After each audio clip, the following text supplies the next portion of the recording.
मुसलमान जो है रंगा सियार वो गुंडा माफिया है। फैजल खान मुर्दाबाद मुर्दाबाद मुर्दाबाद। रक्षाबंधन में राखी बंधाने के नाम पर अपना पसीना पुछवाता है लड़कियों के दुपट्टा से। আমি বলবো খান স্যার সত্যি অনেক বড় দেশদ্রোহী এবং অন্যায়কারী। আজ সমাজে আয়না বিক্রি কমে গেছে, কারণ মানুষ আজ নিজের ভুল নিজেই দেখতে চায় না। যে খান স্যার প্রতিনিয়ত গরিব দলিত ছেলে মেয়েদের শিক্ষার কথা বলে এসেছে, আজ সেই মানুষটাকে দেশদ্রোহী, গাদ্দার, কোরসিন মাফিয়া বলতে মানুষ দুবার ভাবছে না। খান স্যার সত্যি কি অনেক বড় অন্যায়কারী বা দেশদ্রোহী? এর আসল সত্যতা কি? খান স্যার সত্যি অনেক বড় একজন দেশদ্রোহী, কারণ তিনি একজন মুসলিম ফ্যামিলিতে জন্মগ্রহণ করেও তার স্টুডেন্টদের ধর্মবাদ না শিখিয়ে প্রতিনিয়ত দেশভক্তি শিখিয়েছে।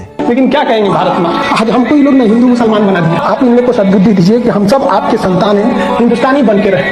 খান স্যার সত্যি অনেক বড় দোষী, কারণ শিক্ষকদের কোনো জাত বা ধর্ম হয় না বলে তিনি একজন মুসলিম হওয়া সত্ত্বেও কখনো কেউ তার ধর্ম নিয়ে প্রশ্ন করলে কখনোই উত্তরে বলেনি আমি মুসলিম, কারণ তিনি তার ধর্মের চাইতেও তার শিক্ষকতাকে বেশি প্রাধান্য দিয়েছিলেন। खान सर हिंदू हैं या मुसलमान? खान सर एक हिंदुस्तानी है। हमारे बगल में ना हिंदू को प्रॉब्लम हो सकता है ना मुसलमान को प्रॉब्लम हो सकता है। हमको बस ये हिंदुस्तानी रहना चाहिए। খান স্যার সত্যি অনেক বড় ভুল করেছেন, কারণ তিনি চেয়েছিলেন গরিব অসহায় মানুষগুলো শিক্ষার আলো পাক। খান স্যার সত্যি অনেক বড় একজন অন্যায়কারী, কারণ তিনি শিক্ষার্থীদের কম টাকায় কোচিং সেন্টার খুলে কোচিং সেন্টার নামে ব্যবসায়ীদের ব্যবসা বন্ধ করে দিয়েছে। খান স্যার সত্যি একটা অনেক বড় ভুল করেছে, কারণ তিনি ন্যূনতম টাকায় গরিব অসহায় মানুষদের চিকিৎসার সুযোগ করে দিয়ে হসপিটাল নামক ব্যবসায়ীদের ব্যবসা বন্ধ করে দিয়েছে। কে বলেছে খান স্যার অন্যায় করেনি? সে তো অনেক বড় অন্যায় করেছে, কারণ তিনি কখনো ধর্ম দেখে ভেদাভেদ করে কখনো শিক্ষা প্রদান করেননি। খান স্যারের সবচেয়ে বড় ভুল ছিল কি জানেন? তিনি চেয়েছিলেন মূর্খদের শিক্ষিত করতে। খান স্যারের সবচেয়ে বড় ভুল ছিল যারা টাকার কারণে চিকিৎসা করাতে পারেনি তাদের কম খরচে চিকিৎসা পাওয়ার সুযোগ করে দেওয়া। যে মানুষটা দুদিন আগে সবার প্রিয় ছিল, আজ কিছু বিক্রি হয়ে যাওয়া মিডিয়ার কারণে সেই মানুষটাকে গাদ্দার, দেশদ্রোহী বা কোরসিন মাফিয়া বলতে মানুষ দুবার ভাবছে না। হয়তো খান স্যারকে দোষারোপ করা হচ্ছে আজ এই কারণে, কারণ তিনি নেট পরীক্ষার প্রশ্ন ফাঁস হওয়া নিয়ে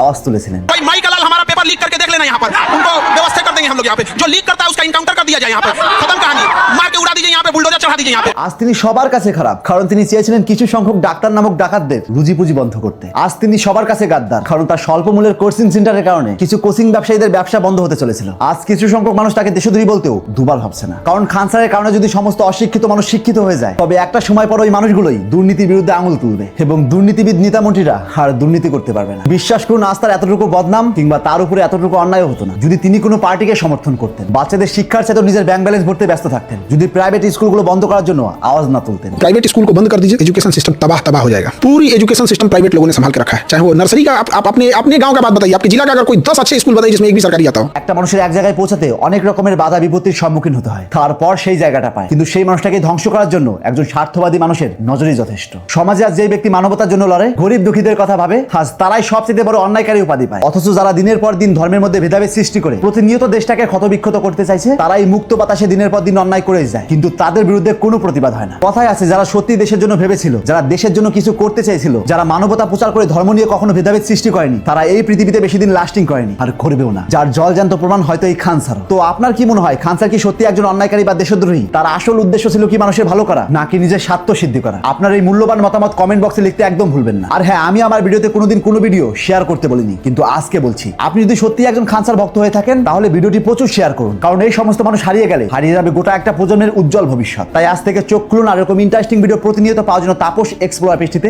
ফলো দিয়ে রাখুন।